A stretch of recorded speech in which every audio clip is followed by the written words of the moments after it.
नमस्कार सहकारी मित्रांनो, माझ्या यूट्यूब चॅनलला आपल्या सर्वांचे पुनश्च एकदा हार्दिक हार्दिक स्वागत आहे.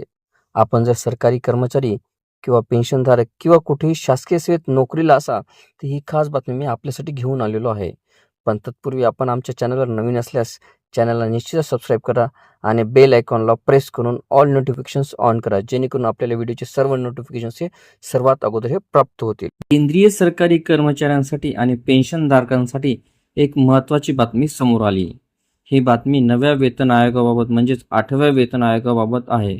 खरं तर जानेवारी महिन्यामध्ये केंद्र सरकारने 8व्या वेतन आयोगाची स्थापनेला मान्यता दिली. केंद्र सरकारने जानेवारीमध्ये याची घोषणा केली.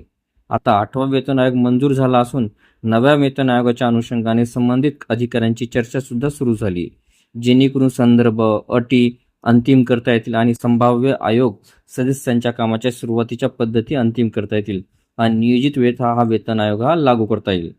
तथापि सरकारने अद्याप आयोगाच्या अध्यक्ष आणि इतर सदस्यांच्या नियुक्तीची अधिकृत घोषणा करण्यात आलेली नाही.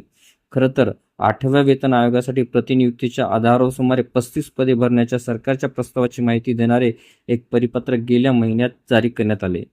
व्हिडिओला सविस्तर बघण्यासाठी कृपया डिस्क्रिप्शन बॉक्समध्ये दिलेल्या लिंकवर क्लिक करा आणि संपूर्ण व्हिडिओ पाहावा.